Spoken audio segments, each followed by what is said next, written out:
Okay. Start.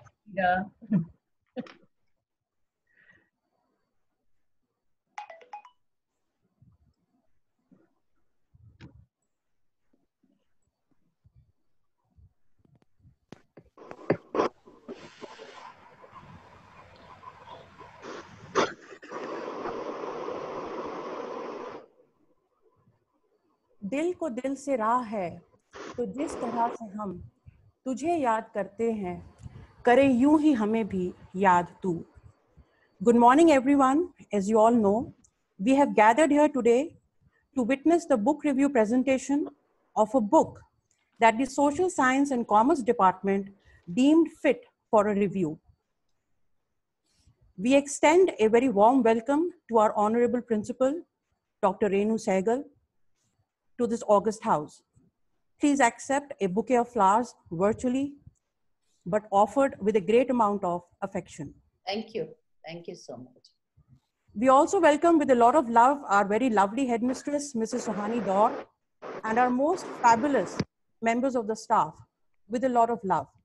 Please accept a bouquet of yellow roses, although it was not easy to arrange them in this lockdown. Thank you.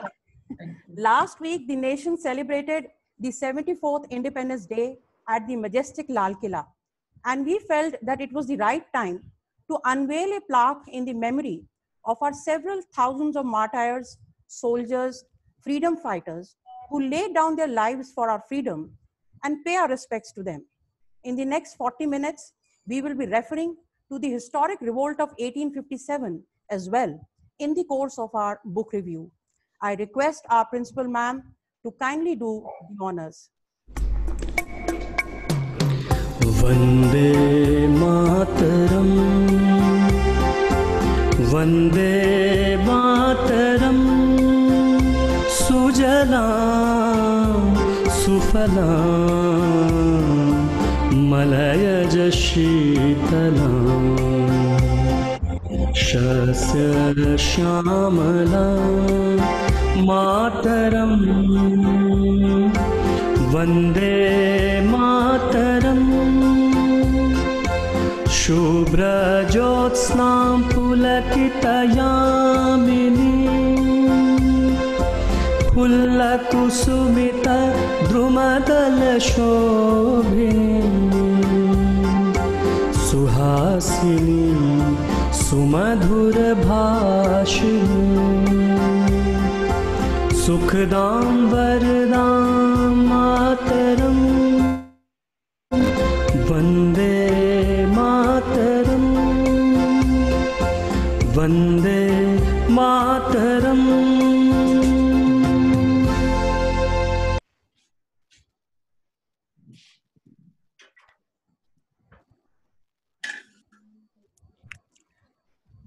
I would also like to reintroduce the Social Science and Commerce team, who have in the course of making this presentation demonstrated a great teamwork and coordination. Each teacher has made his or her own slides, truly symbolizing the spirit of each one for everyone.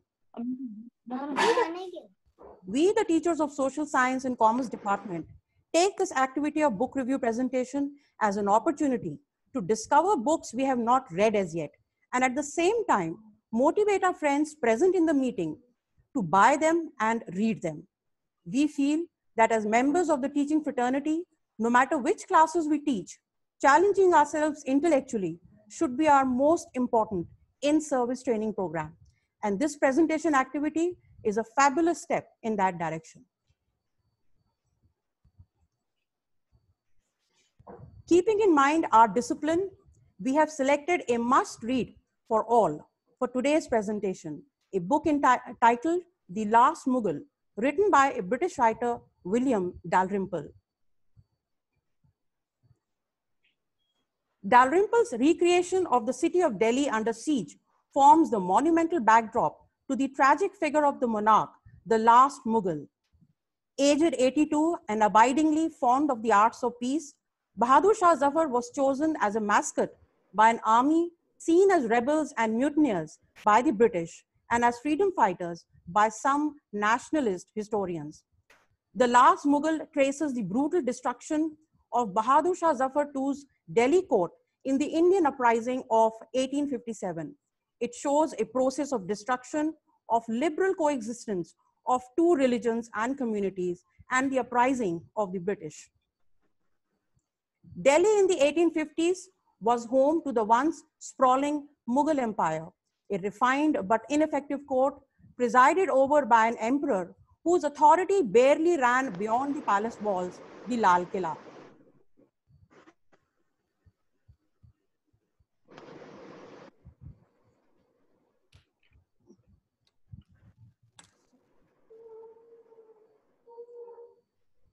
Hemmed in by growing British influence, the emperor and upper class residents spent their time designing gardens, visiting Sufi shrines, enjoying the moonlight, and competing to write the most beautiful ghazals or Hindu or Urdu love poems. Tolerance flourished, and Delhi's half Hindu, half Muslim population lived peacefully side by side. The bulk of The Last Mughal is an account of Delhi during the uprising, a breakneck yarn of disguise, escapes, spies, collaborators, strategic errors, venality, deception, love affairs, and spectacular brutality. The author gives a detailed reconstruction of Delhi as a cosmopolis that rivals Rome, Istanbul, and Cairo in the grandeur of its buildings, art, music, and poetry. Its aristocracy, elite, and artists, their benign, tolerant, and pluralistic chessboard king presides over the rivalries of his sons and wives.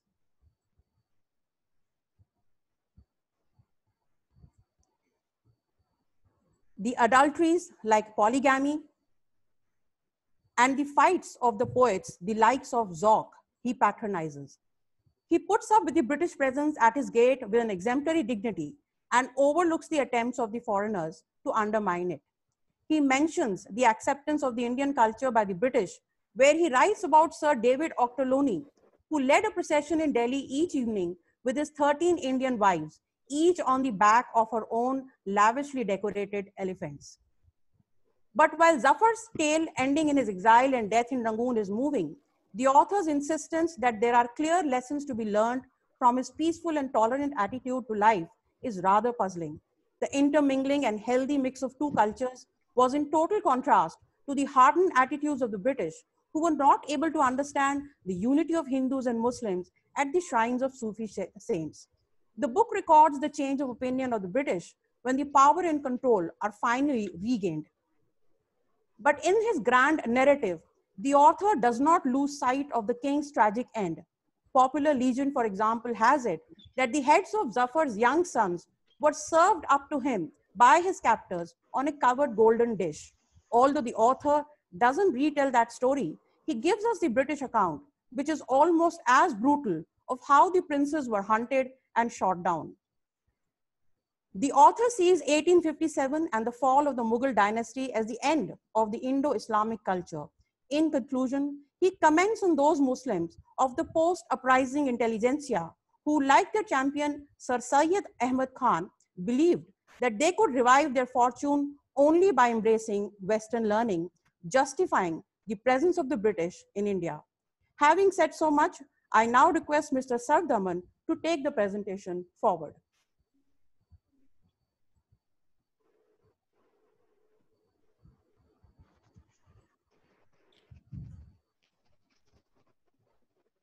Thank you, ma'am.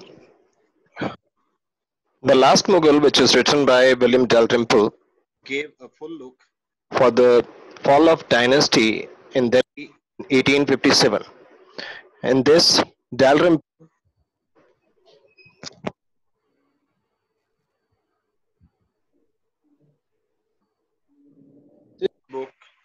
book Dalrymple Sixth and his second to reflect his long love affair with the city of Delhi. The Islamic Mughal Empire Zafar inherited in 1837 had been in steep decline since the death of Emperor Aurangzeb. A pitiless, a tyrant, as a head wazir disemboweled 130 years earlier, with no real power and nearly bare treasury, Zafar was a calligrapher, Sufi mystic, speaker of 5 languages, and master of verse in two. Deep into the night, he oversaw drunken poetry competitions called Mushaira, while Zafar, the title character, the last Mughal, his life is just thread along with the William Dalrymple, continues to explore a theme that has fascinated him for 2 decades: the utter collapse of relation between the British and the inhabitants of their Indian dominions. In this, Bahadur Shah Zafar, when he was sleeping, he saw some rebellious sepoys came to him from Meerut, and he come to know that in Meerut there was outbreak of this mutiny in 1857. This happened in Meerut cantonment area, triggered the mutiny uh, because there was used use of greased cartridges for the new rifle, and these cartridges were greased with fat of cow and pig. Bakht Khan, who was contemporary and friend of Mangal Pandey, became the leader of rebellions in Delhi. The author explains the Great Mutiny of 1857, in which hundreds of thousands of mostly Hindu soldiers turned murderously on their British officers and inexplicably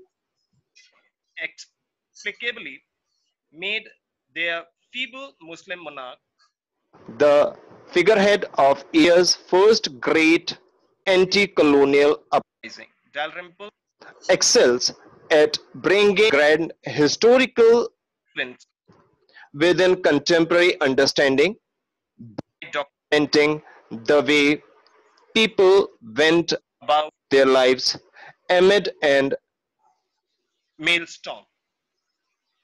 His coup in researching the last Mughal was his uncovering deep and national archive of India.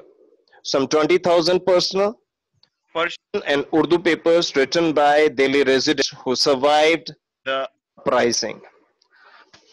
This was the time when uprising was going on, and this mutiny was its peak. The last Mughal emperor, Bahadur Shah Zafar, came to throne when nonetheless Zafar, who was mystic poet and calligrapher of great accomplishment, created a court of unparalleled brilliance and gave rise to perhaps a great literary renaissance in modern Indian history.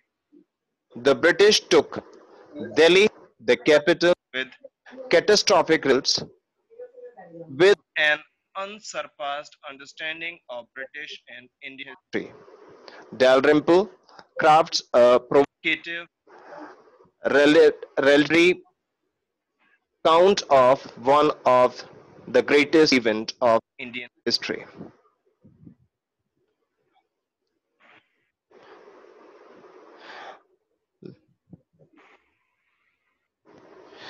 Now, something about author William Dalrymple.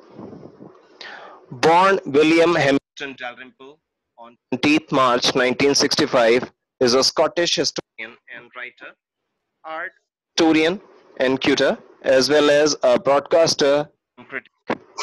Dalrymple is the son of Sir Hugh Hamilton Dalrymple, 10th Baronet, and Lady Anne Louis Keppel, a daughter of 9th Earl of Albemarle.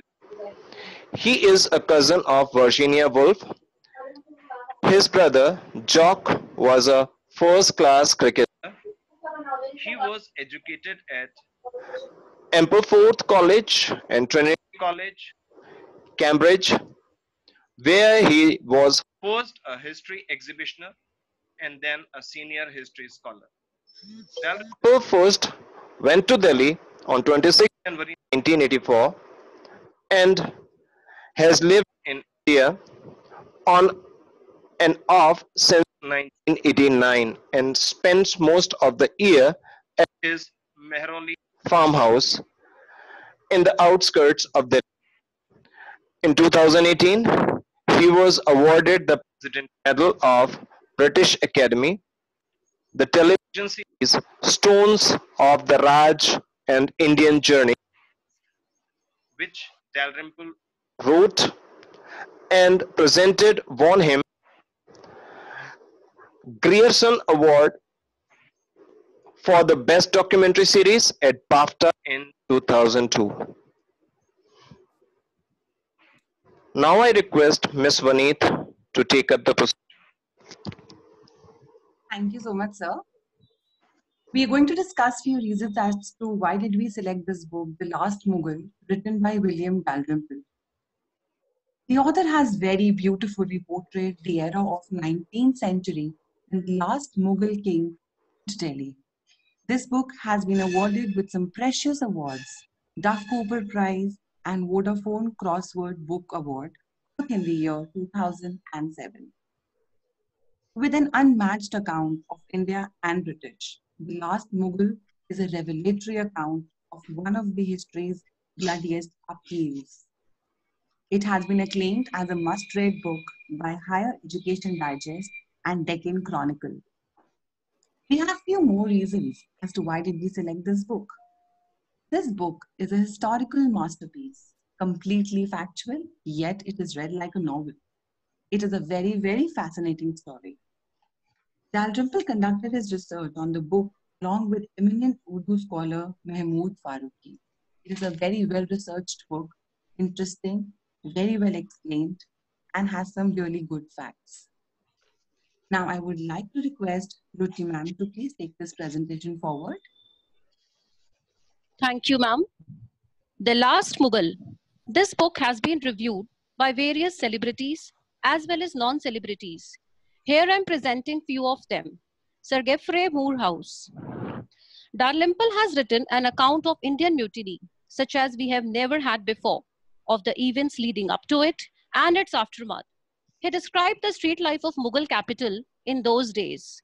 The author has conveyed a joy in researching a piece of history. Sir Amir Hussain.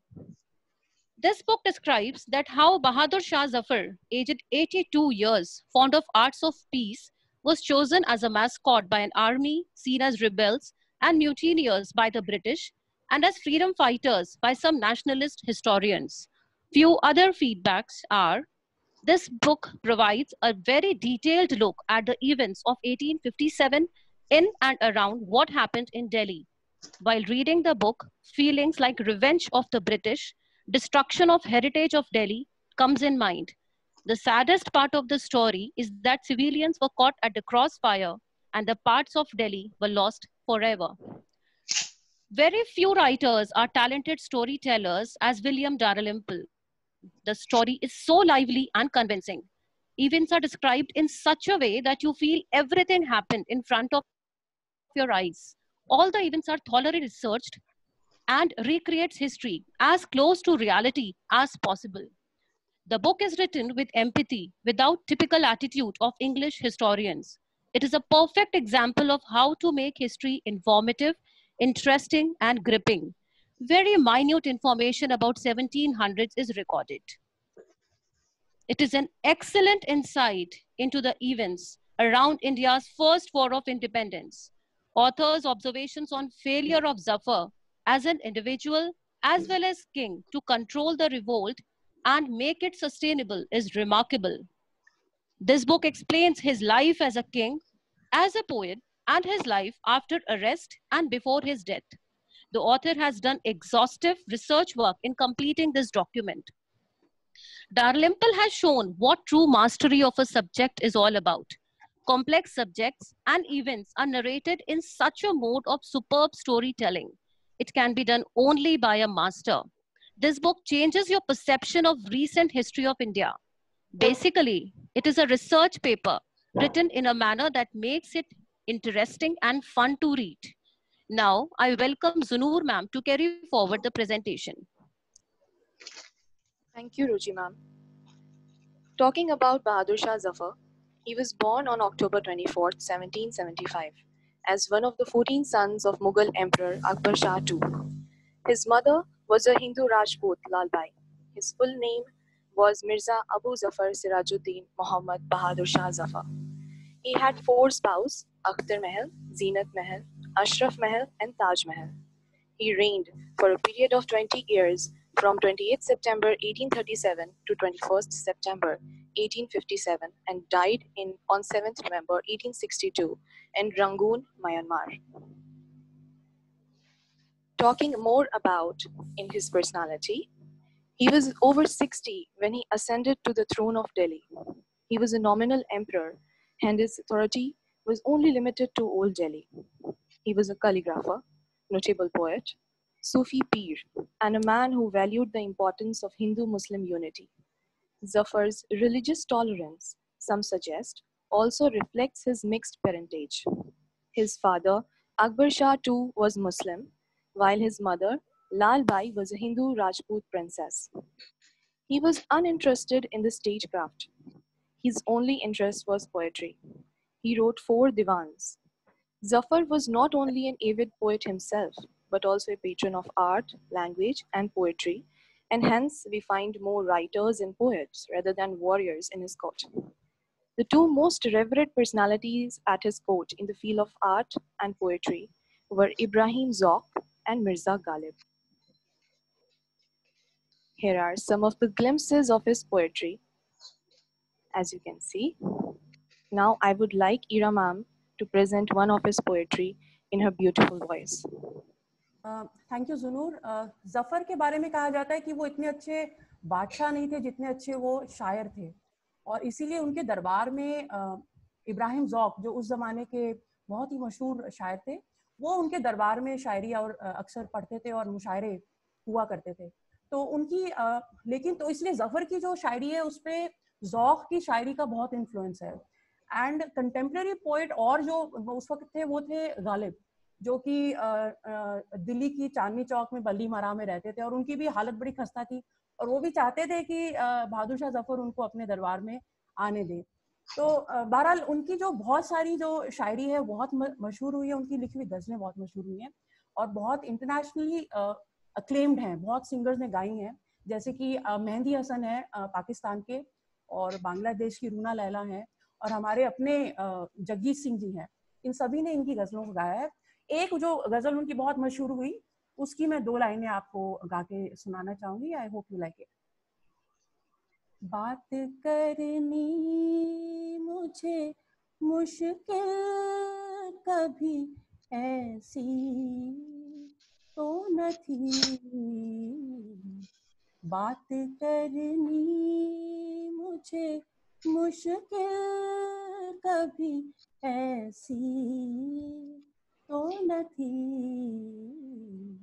जैसी अब है तेरी महफिल कभी ऐसी तो न थी, बात करनी.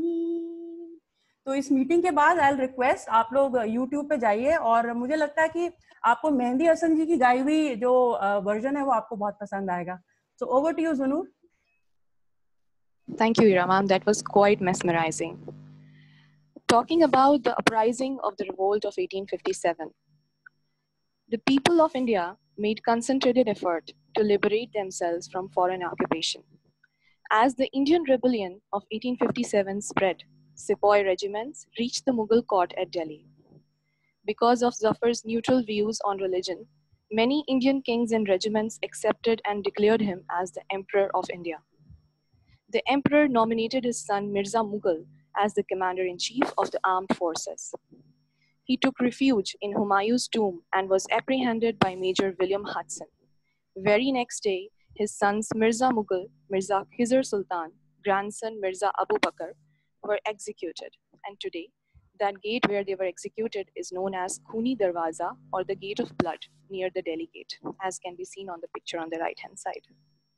The siege guns began firing on September 8, and by September 14, had made sufficiently large breaches in the walls to launch an attack. The assault was met with stiff resistance, but by September 21st, after a week of savage street-to-street fighting, Delhi was back under the British control.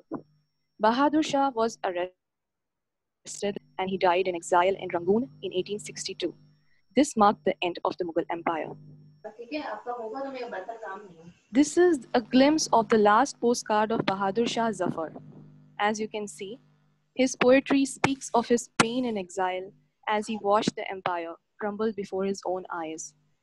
These are the last two lines that he wrote. है कितना बदनसीब ज़फ़र दफन के लिए, है कितना बदनसीब ज़फ़र दफन के लिए, दो गज ज़मीन भी ना मिली हूँ ए यार में. Now, I would like to hand over the presentation to Mukta ma'am.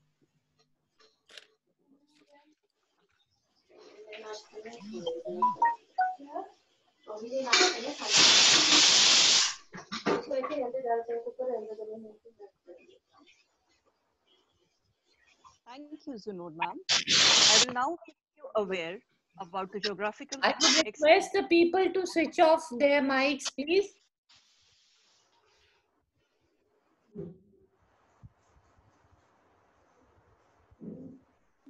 Mukta ma'am, please continue.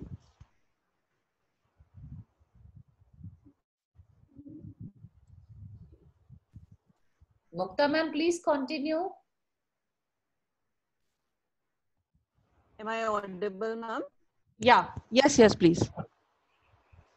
I will now make you aware about the geographical extent of Mughal Empire and the geographical extent of Bahadur Shah Zafar's empire in particular, who is the protagonist of our novel.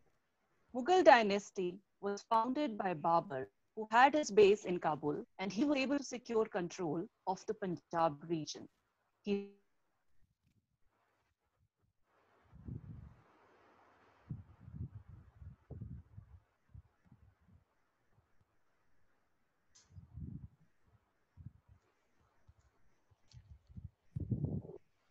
Mukta ma'am, you're not audible, please.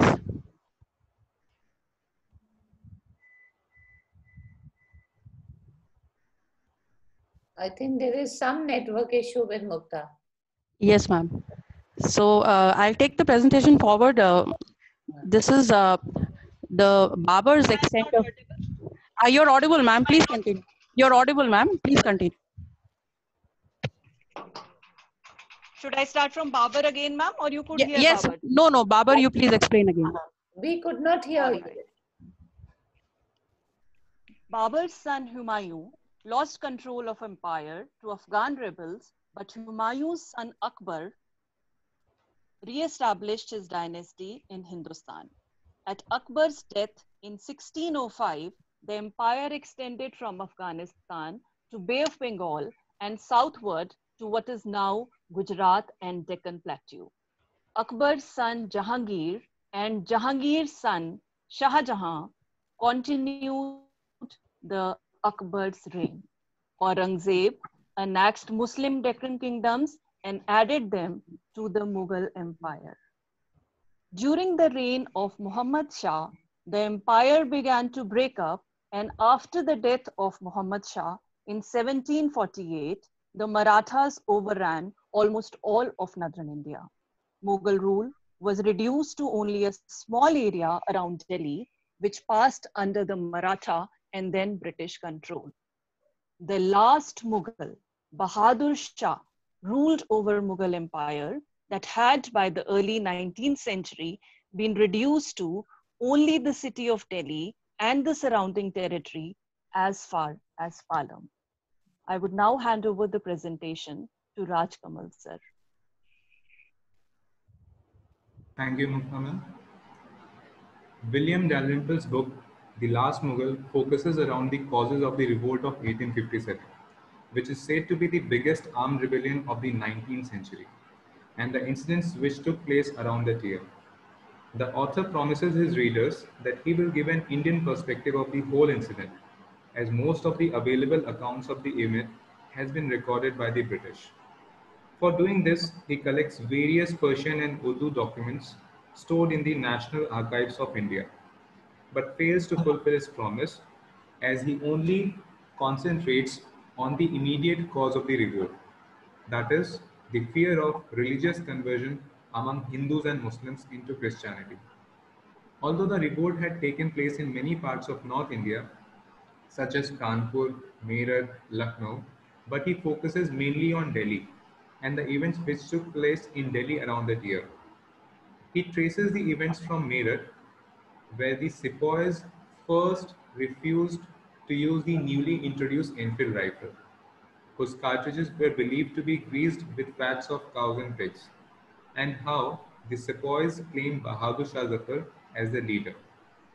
Although he covers the details of the revolt quite extensively, but he decides to ignore the writings of many writers who claim that the revolt was not just a war of religion, but also about the exploitation of Indian rulers, soldiers, zamindars, and farmers since 1757 after the conquest of Bengal. Now I would request Niharika ma'am to take the presentation forward. Thank you, Rajkamal sir. William Dalrymple ignores the writings of many historians who hold the view that the reason for the mutiny was the moral and material aggrandizement or glorification of imperial power. A recent study by Rajat Kanta Ray says that the Hindus and Muslims consciously united to fight against the Nazarenes, the Christians. Dalrymple favors the idea of a clash of rival fundamentalism, though later on in the book he provides proof to the contrary, that it was race rather than religion which mattered to the British. He refers to the ambiguity and multiple meanings of the term jihad, a term used by a Hindu rebel general for the revolt of 1857. Later, the British authorities reconstruct the uprising as exclusively Muslim to give it a communal slant. Dalrymple is insensitive to issues of power, race, and gender. He downplays and romanticizes an era of plunder by speaking of a previous golden age when officers of the East India Company adopted Indian dress and cohabited with numerous Indian wives or Indian bibis. He lovingly calls them white Mughals and their lifestyle as splendidly multicultural while furthering an idyllic fusion of civilizations. He ignores over a century of rapacious taxation and coerced trade, which led to the intensive plunder and destruction of the Indian economy. India's textile industry was destroyed. Indian farmers were forced to grow indigo, wheat, and cotton. India was seen as a source of tax revenue, a source of raw materials, and a market for British products. Dalrymple ignores the dominant ideas of racial supremacy and the racist abuse faced every day by the Indian sepoys. He describes in detail the violence and viciousness of the colonial response to 1857, which today can be classified as grisly war crimes. He fails to comprehend the nature of colonial violence. In the absence of an analysis of racism, he cannot understand why the allegations of the rape of British women by Indian men were so effective and widespread in instigating retribution. He comments that believing that the British women in Delhi had been sexually assaulted at the outbreak by the mutineers, British officers did little to stop their men from the mass rapes of the women of Delhi. He conforms to the dominant version of events that British atrocities were carried out specifically as retribution for the massacre of British women and children in Kanpur. Warren Hastings, a British Orientalist scholar whom Dalrymple admired greatly, though he is better known for increasing taxes at the height of the 1770 famine, which led to the death of an estimated 10 million people. Colonel James Neal, whose troops massacred thousands of men, women, and children in the countryside well before the Kanpur killings of British women and children. One of the many sparks which led to the conflagration of the revolt of 1857. I now hand over the presentation to Shilpi Udeshi ma'am. Thank you, ma'am. The author did not rely on the accounts given by the Royal British officers for his book. He rather relied on the street level nature of the documentation and from the perspective of the Mughals, who consider the uprising of the sepoys just an absurd by some boorish and violent peasants of Uttar Pradesh and Bihar. He did not describe the revolt as a religious conflict, but a conflict between an expansionist imperialist power and people's resistance to it. Now I hand over the presentation to Ira ma'am. Thank you, Shilpi. Bahadur Shah Zafar wished that he should be buried in Delhi in Mehrauli, a place called Zafar Mahal, where his wife Zeenat Mahal has been laid to rest. However, he was exiled and he died in Rangoon. And as you can see in this picture, our Honorable Prime Minister Shri Narendra Modi ji is offering flowers. This is the grave in Rangoon. And all dignitaries from India, whoever go, they do visit the mazar of Bahadur Shah. Another picture that you see on the slide where a man is squatting, this is the picture of Zeenat Mahal's grave, which is in Mehrauli. So next time, whenever you happen to visit Mehrauli, please do visit this historical place as well. I'm going to now end the meeting with two videos, 2 minutes each. In the first video, you will see William Dalrymple speaking about the revolt of 1857 and its impact in Delhi. And it's a 2-minute video. And in the second video, please enjoy the ghazal by Jagjit Singh ji, Baat Karni. So have fun.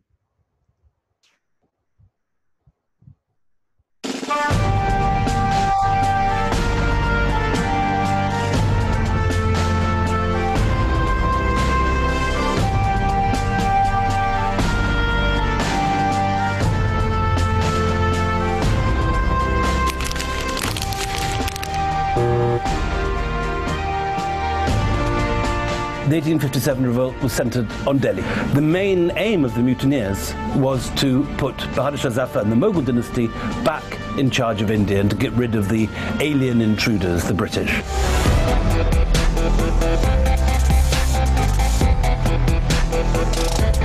Until 1857, Delhi was a Mughal city. It was the Mughal capital.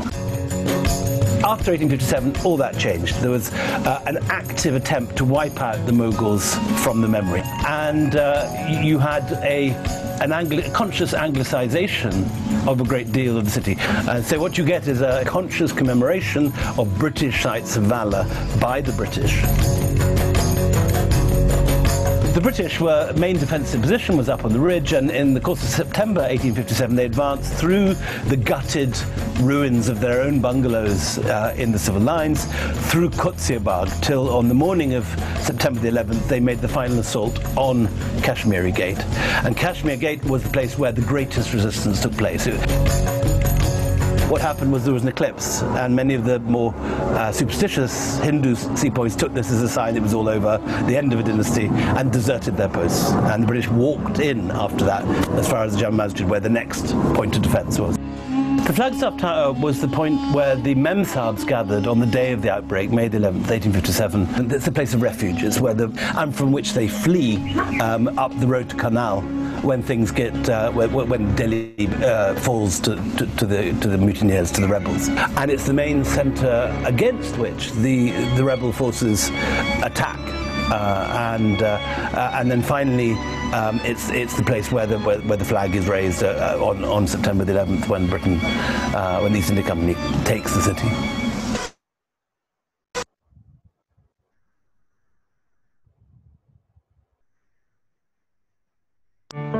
मेरा गीत अमर कर दो। बहादुर शाह जफर का कलाम है।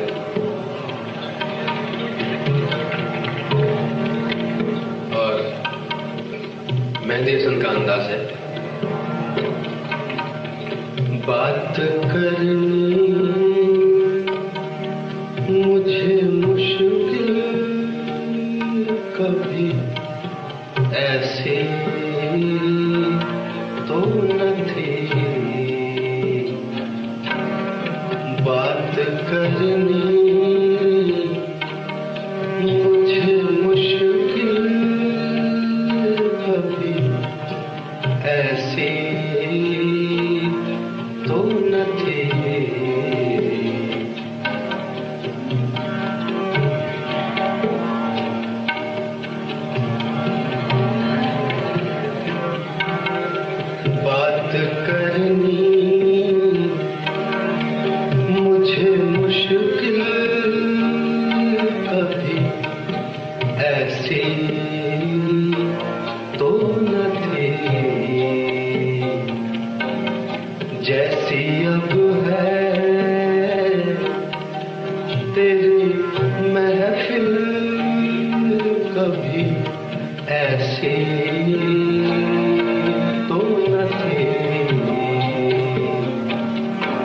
बात करनी। I now request our Honorable Principal Ma'am to kindly say a few words. Yeah, I think it's a wonderful presentation, Ira Ma'am. It was very, very knowledge giving. What I could read, I begin with my understanding which I have understood. कह दो इन हसरतों से कहीं और जा बसे, इतनी जगह कहाँ है दिले दागदार में. Thank you so much, ma'am. And you made a surprise about the two mahals in Zinat Mahal and Zafar Mahal in Mehroli. I think we would ask teachers, they must go and visit. Then we come to SD sir. He spoke about Bahadur Shah Zafar, who was hard, tough, and at the same time soft and empathetic. And when he spoke about various awards which the book has received, written by William Dalrymple. Then Ruchi also spoke about failures of Zafar, and this book has been taken as a research paper also.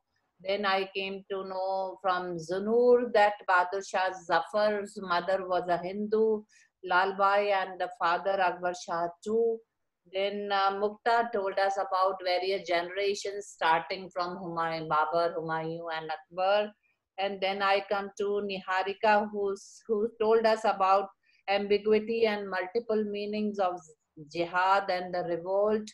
Then I come down to Shilpi who said the author relied on the street level nature. So all these informations were very, very informative, which I could gather because I did not know. I'm not a history person, but then still all these informations very, very informative. And anyone would speak about The Last Mughal, written by William Dalrymple, should be able to speak something on this, and I will not say that I will not be ignorant about it. So that is the purpose of the book review, which I have gathered from today's presentation. So the last lines written by, I would say the lines written by Bahadur Shah Zafar, कांटों को मत निकाल चमन से ओ बागवा, कांटों को मत निकाल चमन से ओ बागवा, ये भी गुलों के साथ पले हैं बहार में. So I end, and it's a beautiful presentation, very nice. Thank you, ma'am. So much I did not know, but today only these informations I have gathered from your presentation. I heard the presentation very carefully. Yes, ma'am. So, thank you, ma'am. Thank you so much for your kind words. And with this, we come to